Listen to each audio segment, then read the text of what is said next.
Hello नमस्कार दोस्तों, welcome back our official YouTube channel law with Ronit. दोस्तों आप सभी लोगों का हार्दिक स्वागत है।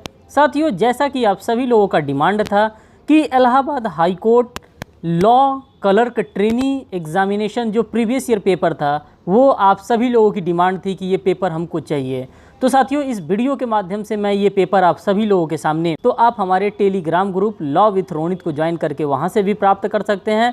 साथ ही साथ ये जो आपको फ़ोटो इसका मिल सकता है वो हमारे कम्युनिटी पोस्ट में भी मिल सकता है। आइए अब इस पेपर को एनालिसिस करते हैं कि 2023 में Allahabad high court law trainee का पेपर कैसा आया था। हम एक एक पहलुओं पर बात करेंगे कि कितने नंबर का पेपर आता है, पेपर में कौन कौन से क्वेश्चन आते हैं, कहाँ कहाँ से क्वेश्चन आते हैं, इन सभी चीज़ों के बारे में हम एक एक करके इन्फॉर्मेशन आप सभी लोगों को हम यहाँ पे शेयर करेंगे। जब आप प्रीवियस ईयर पेपर देखे रहेंगे तो आपके पास एक टेंटेटिव आइडिया रहेगा कि किस नेचर का paper Allahabad high court law trainee का आता है। साथियों, इसको इलाहाबाद हाई कोर्ट के द्वारा स्क्रीनिंग टेस्ट कहा जाता है और इसी स्क्रीनिंग टेस्ट का पेपर मैं आप सभी लोगों के सामने लेकर के आ रहा हूं।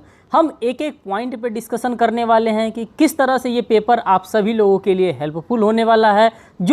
जो भी हमारे कैंडिडेट हैं, जो भी लॉ क्लर्क ट्रेनी का फॉर्म फिल कर रहे हैं, जिनको भी स्क्रीनिंग टेस्ट देना है, वो लोग यहाँ पर देख लेंगे कि किस नेचर का ये पेपर आता है। क्योंकि काफ़ी लोगों की डिमांड थी पेपर को लेकर के, तो मैंने आज सोचा कि एक क्यों ना आप लोगों से पेपर पे ही डिस्कशन कर लिया जाएगा। सबसे जो मोस्ट इम्पॉर्टेंट है पेपर का पॉइंट वो है 2 घंटे का आपका मेन एग्जामिनेशन के तरह से ही पेपर होता है। मीन्स की रिटेन पेपर यहाँ पे कंडक्ट करवाया जाता है, किसी भी प्रकार का OMR बेस्ड एग्जामिनेशन नहीं होता है। तो इस बात का आप लोग विशेष ध्यान रखेंगे कि यहाँ पे जो भी एग्जामिनेशन होता है वो रिटेन एग्जामिनेशन होता है। यहाँ पे एक एक क्वेश्चंस के बारे में हम बात करेंगे कि किस नेचर के क्वेश्चन आते हैं।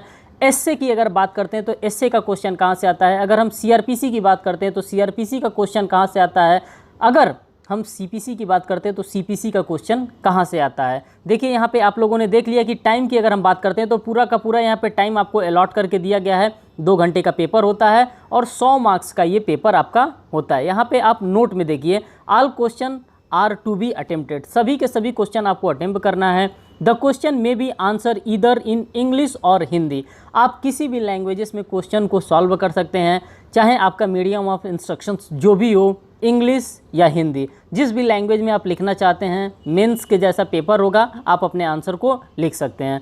तीसरे पॉइंट में कहा जा रहा है the marks against each question are given in margin, सभी के किनारे सभी का मार्क्स मेंशन किया गया है कि कितने नंबर का कौन सा क्वेश्चन यहाँ पे प्रोवाइड किया जा रहा है। साथ ही साथ 4th नंबर के पॉइंट में यहाँ पे बताया जा रहा है कि अगर किसी भी प्रकार का कोई भी कॉन्फ्लिक्ट या कोई भी डिफ़िकल्टी उत्पन्न होता है प्रिंटिंग को लेकर के कि क्या प्रिंट किया गया है, तो माना किसको जाएगा, माना इंग्लिश वर्जन को ही जाएगा। ये जैसे कि आप लोगों ने इंग्लिश में पढ़ा है, सेम एज यूजुअल आप यहाँ पे इंस्ट्रक्शंस को हिंदी में भी पढ़ सकते हैं। अब हमारा जो मेजर कंसर्न है वो कंसर्न है हमारा क्वेश्चन को लेकर के कि किस नेचर का क्वेश्चन आपके एग्जामिनेशन में आता है। तो पहला क्वेश्चन आप सभी लोगों के सामने आ रहा है जो कि Allahabad high court law clerk trainee 2023 का स्क्रीनिंग टेस्ट में आप लोगों से पूछा गया था।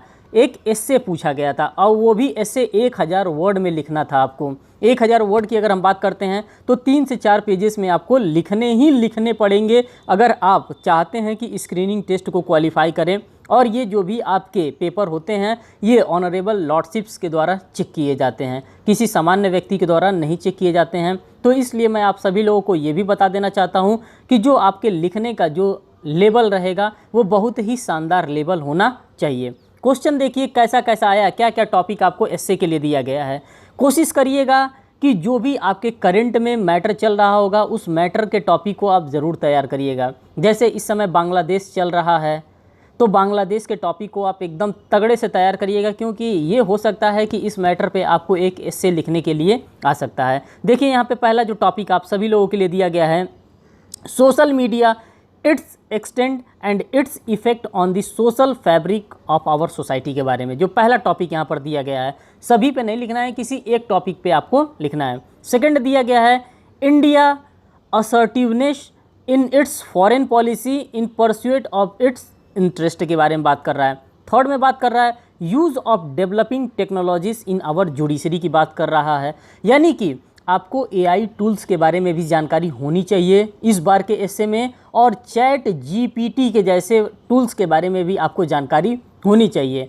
नेक्स्ट टॉपिक दे रहा है development in infrastructure in our broad state of our country. तो आप समझ सकते होंगे कि इसी नेचर के एस्से आपके एग्जामिनेशन में पूछे जाएंगे जब आपका स्क्रीनिंग टेस्ट होगा 2024 का। ये हमारे पास प्रीवियस ईयर पेपर था, इसलिए मैं आपको एक टेंटेटिव आइडिया दे रहा हूँ।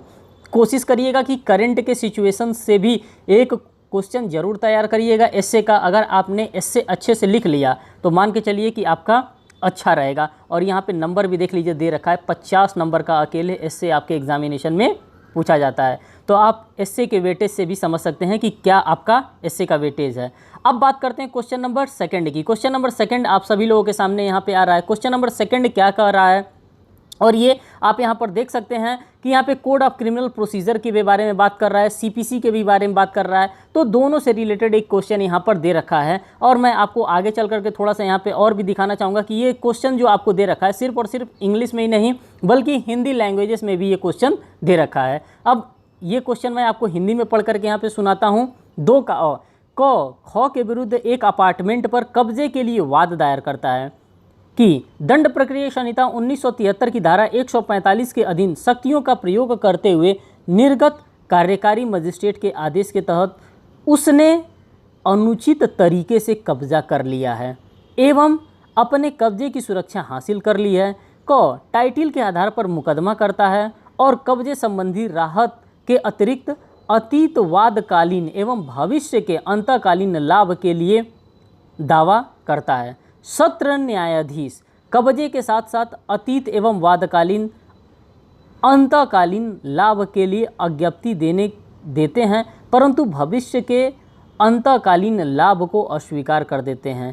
ख कब्जे इत्यादि के अज्ञप्ति के विरुद्ध अपील करता है। क प्रार्थना करते हुए प्रति आपत्ति दायर करता है कि उसके वाद पर भविष्य के अंतकालीन लाभ के लिए अज्ञप्ति पारित की जाए।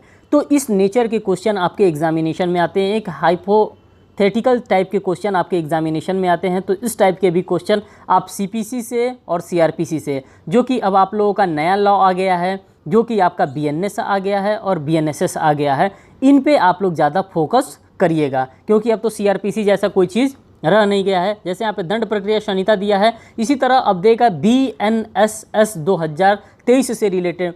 तो अब आप लोग कोशिश करिएगा कि नए बेयर एक्ट से पढ़िएगा और नए बेयर एक्ट से इसकी तैयारी करिएगा। इसी प्रकार से इसका जैसे आप यहाँ पर देख रहे थे ना, 2 का ए वाला देख रहे थे, 2 का बी वाला भी यहाँ पे क्वेश्चन दे रखा है। तो इसी प्रकार से बी वाला भी क्वेश्चन दे रखा है। और देखिए, या तो सीपीसी से आपको सॉल्व करना पड़ेगा या फिर सीआरपीसी से आपको सॉल्व करना पड़ेगा। किसी न किसी एक से क्वेश्चन आपको सॉल्व करना ही करना है। और ये भी क्वेश्चन आप देख सकते हैं कि 25 मार्क्स का यहाँ पे प्रोवाइड किया जा रहा है। 50 मार्क्स का तो आपका पूरा का पूरा आप देख रहे थे कि एस्से आ रहा था, और 25 मार्क्स का आपका हाइपोथेटिकल एक क्वेश्चन आ रहा है। सी वाले में यहाँ पर देखिए, under the code of criminal procedure 1973 how are the following proceeding initiated briefly explain के बारे में बात कर रहा है। फर्स्ट यहाँ पर दे रहा है एक complaint before a magistrate of taking cognizance of an offence के बारे में बात करता है। सेकंड कर रहा है a first information report to the police officers की बात कर रहा है। थर्ड में कर रहा है maintenance of wife's children's and partners की बात कर रहा है।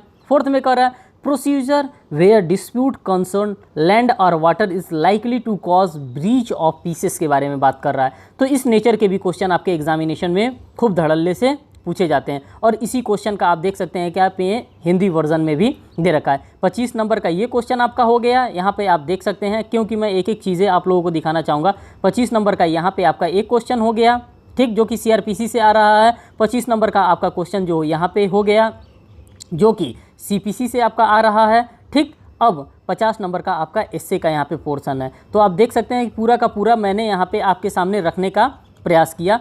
और एक ख़ास बात यहाँ पे ये भी है, ख़ास बात ये है कि अगर आपको लगता है कि यहाँ से आपको पेपर देखने में कोई डिफ़िकल्टी आ रही है, तो आप हमारे यहाँ पे टेलीग्राम ग्रुप है जो कि लॉ विथ रोनित के ही नाम से चलता है। आप उस टेलीग्राम ग्रुप को ज्वाइन करके वहाँ से इसका पीडीएफ भी प्राप्त कर सकते हैं। साथ ही साथ हमारे यूट्यूब चैनल के कम्युनिटी पोस्ट में भी जा करके इसका फ़ोटोग्राफ्स आप वहाँ से डाउनलोड कर सकते हैं। वहाँ पे मैं इसको डाल दूँगा। तो जो भी हेल्प हो सकता है वो सारा का सारा हेल्प मैं आपके लॉ ट्रेनिंग के एग्जामिनेशन से रिलेटेड करने वाला हूं। साथ ही साथ मैं आपको ये भी बता दे रहा हूं कि हमारे YouTube के ही प्लेटफॉर्म पे आप देखेंगे Allahabad high court law trainee का एक प्लेलिस्ट बना हुआ है। उस प्लेलिस्ट में मैंने तमाम प्रकार के एस्से राइटिंग मैंने कराए हैं। साथ ही साथ PCSJ जुडिशरी के मेंस आंसर राइटिंग की भी फ्रेमिंग मैंने कराई है। आप वहाँ से भी आंसर राइटिंग की फ्रेमिंग सीख सकते हैं। ये सभी के सभी आपके एग्जामिनेशन के लिए बहुत ही ज़्यादा इंपॉर्टेंट होने वाले हैं। एक बार फिर मैं पूरा का पूरा पेपर आप सभी लोगों के सामने धीरे धीरे स्क्रॉल करके दिखाता हुआ चल रहा हूँ। आप लोग यहाँ से पेपर को भी देख सकते हैं। ज़रूरत पड़े तो यहाँ से आप स्क्रीनशॉट भी इसका ले सकते हैं। जहाँ से आपका हेल्प हो सकता है दोस्तों, वो सभी के सभी आप यहाँ से हेल्प ले सकते हैं। और जो भी हमारे कैंडिडेट्स प्रिपरेशन कर रहे हैं Allahabad high court law trainee के लिए, वो लोग अच्छे से इसकी तैयारी करें। अगर किसी भी प्रकार की कोई भी समस्या आ रही है तो आप हमें 10 से 5 के बीच में, टाइम का ज़रूर ख्याल रखिएगा, 10 से 5 के बीच में हमसे इस दिए हुए नंबर पे कांटेक्ट करके बात भी कर सकते हैं। मैं उनके प्रॉब्लम को सॉल्व भी कर सकता हूं। तो ये था आज का पूरा डिटेल एनालिसिस जो कि पेपर को लेकर के था। मैंने आप सभी लोगों के सामने यहाँ पे करने का भरपूर प्रयास किया। फिर मिलेंगे एक नेक्स्ट वीडियोज़ में एक नेक्स्ट अपडेट के साथ। तब तक के लिए धन्यवाद।